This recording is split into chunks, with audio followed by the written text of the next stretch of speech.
Welcome मित्रों, हमारे YouTube channel में आपका स्वागत है। आज हिस्ट्री का एक टॉपिक हमारे पास जो बहुत ही कॉमन टॉपिक है हिस्ट्री का, धन बहिर्गमन का सिद्धांत।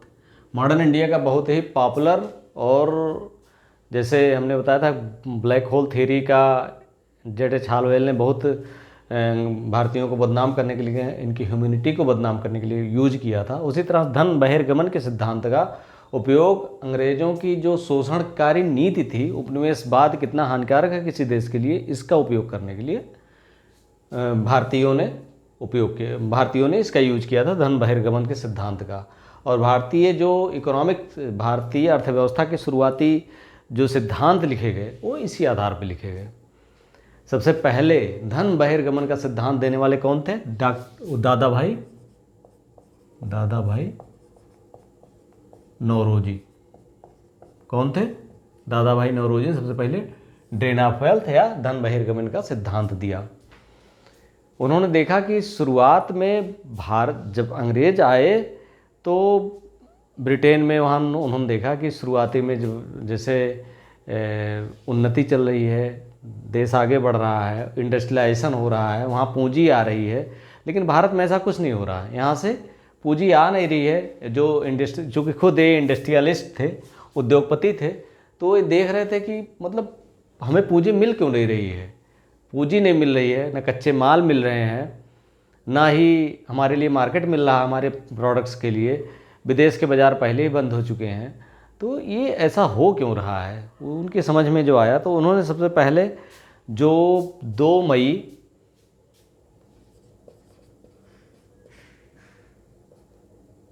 1867 में इन्होंने एक भाषण दिया था कि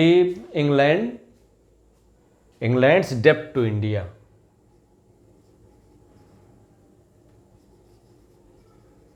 इंग्लैंड्स DEBT डेब्ट टू इंडिया।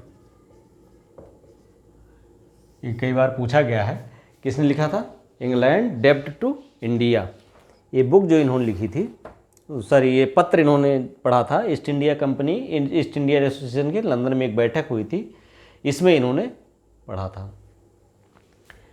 ये हुआ था लंदन में ईस्ट इंडिया एसोसिएशन की बैठक में।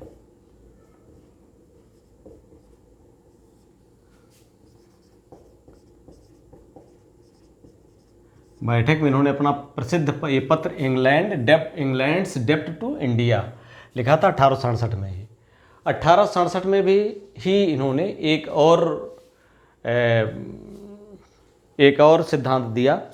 वो सिद्धांत था या एक पत्र और दिया उन्होंने, एक पत्र और लिखा उन्होंने। उस पत्र का नाम था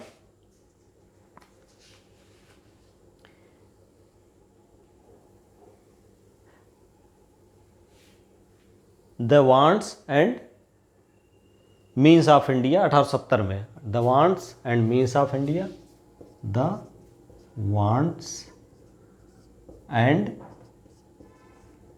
मीन्स ऑफ इंडिया।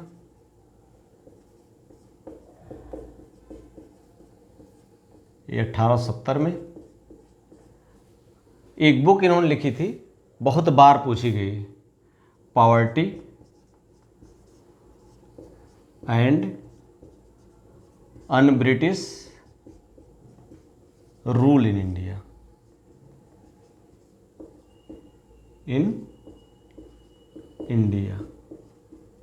यानी पहला एक पत्र इन्होंने लिखा,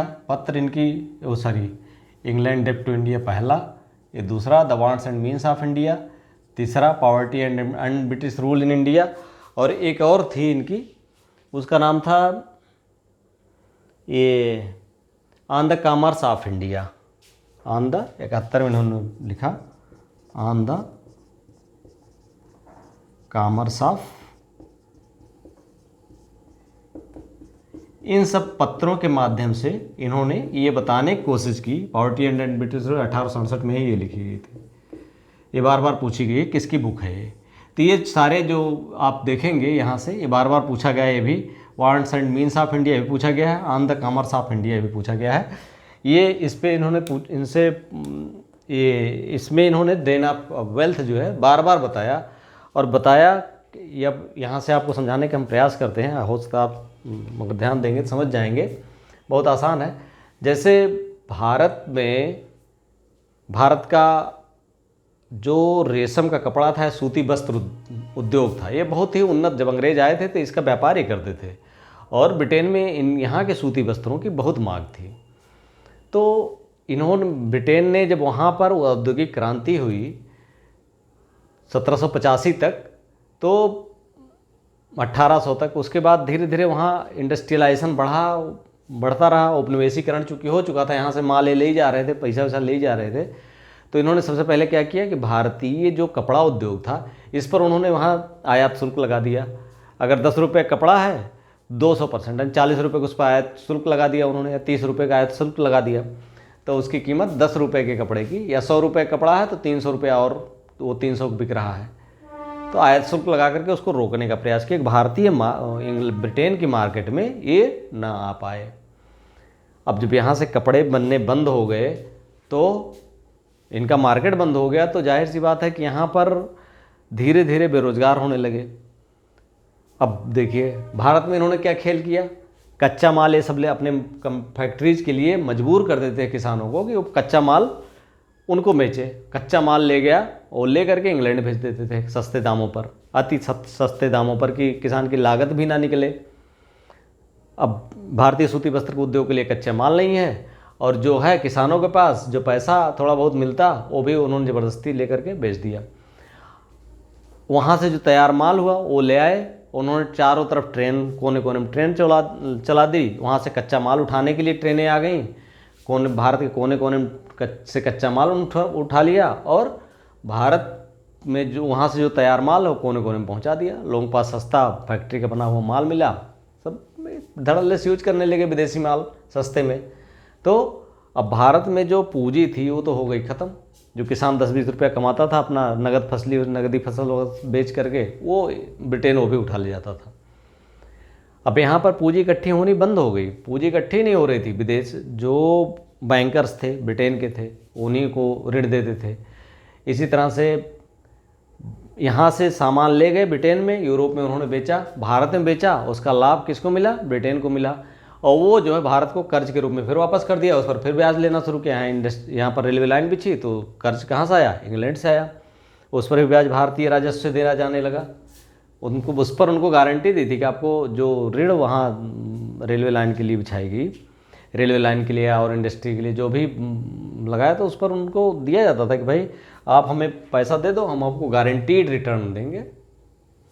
तो इस तरह से चारों तरफ से भारत से माल या धन पूंजी जाने लगी, और भारतीय पूंजीपतियों के पास पूंजी का अभाव था, इन्हें मिलना भी मुश्किल था, ना इनका इंश्योरेंस था, ना इनका जो है बैंकर थे इनके लिए तैयार थे। तो भारतीय पूंजीपतियों ने, शुरुआती दौर के पूंजीपतियों ने, जितने भी आप देखेंगे सब लोगों ने बहुत ही संघर्ष के साथ, भारतीय जो आज टाटा घराना आप देखेंगे, दादा भाई नेहरू देखेंगे, इस तरह से जितने भी मिले आपको सब राष्ट्रवादी थे, और उन लोगों ने अपने राष्ट्रवादी दृष्टिकोण को अपना करके लाभ ना देखते हुए भारत में एक अस्थाई, अब लोग प्योरली व्यावसायिक हो गए हैं, भारतीय संदर्भ में भी वैश्विक संदर्भ में भी, लेकिन उस समय भारत में स्थापित करने के लिए इंडस्ट्रियल जो भी जिन लोगों ने भी स्थापित किया है, सूती मिल चाहे हो, चाहे जूट की मिल हो, चाहे इस्पात कारखाने हों, सारे के लिए भारतीय पूंजीपतियों ने जी जान लगाया, और ऐसे विपरीत परिस्थितियों में उन्होंने अपने आप को खड़ा किया। इसके अलावा महादेव गोविंद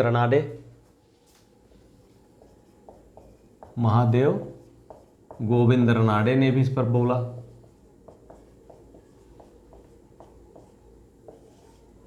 ये 1872 में पुणे में भाषण के दौरान उन्होंने कहा था कि 1/3 पूंजी भारत से चली जाती है, पूंजी भारत से पलायन कर जाती है।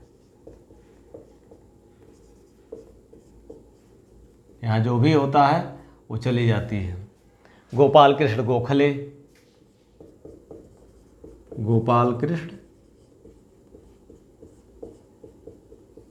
गोखले इन्होंने भी ड्रेन ऑफ वेल्थ का कई बार इन्होंने जिक्र किया है कि भारतीय पूंजी का किस तरह से ब्रिटेन में पलायन हो रहा है।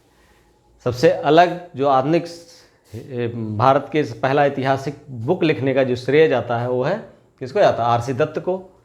आर.सी.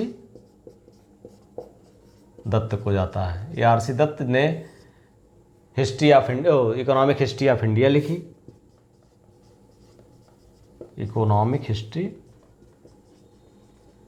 ऑफ इंडिया ये कब लिखी? 1901 में। ये पहली ऑथेंटिक बुक है जिसमें भारतीय इतिहास के बारे में लिखा है। इसमें ड्रेन ऑफ वेल्थ इन्होंने स्पष्ट रूप से बताया किस तरह से भारतीय पूंजीपतियों के लिए पूंजी का किस तरह अभाव है और किस तरह से यहाँ से धन बाहर जा रहा है, धन का बहिर्गमन हो रहा है, और भारत में पूंजी संचित ना होने के कारण किस तरह से यहाँ पर उद्योगों का विकास नहीं हो पा रहा। अभी भी उद्योग भी जो भी उद्योग हैं वो शैशवावस्था में ही हैं। आज भी कमोबेश यही स्थिति है कि सरकार के लाख प्रयास के बाद भी जो छोटे पूंजीपति है, जो किसी के मन में है इंडस्ट्री स्थापित करने की या कोई बिजनेस है इस तरह से कोई स्टार्टअप सेटअप करने की, तो उनके लिए सबसे बड़ी समस्या पूंजी की होती है।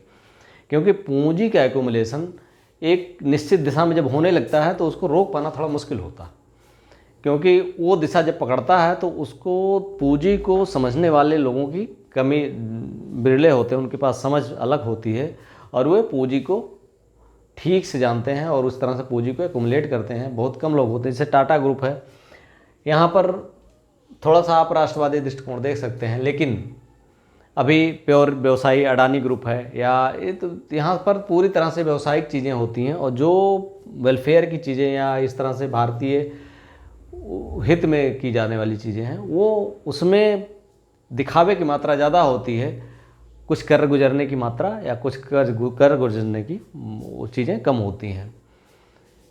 यहाँ पर भारत में अभी भी इस तरह से अगर देखा जाए कि ड्रेन ऑफ वेल्थ की बात की जा रही है, तो वर्तमान समय में पूंजी का ड्रेन ऑफ वेल्थ हो रहा है, ड्रेन ऑफ वेल्थ हो रहा है, लेकिन कहाँ हो रहा है?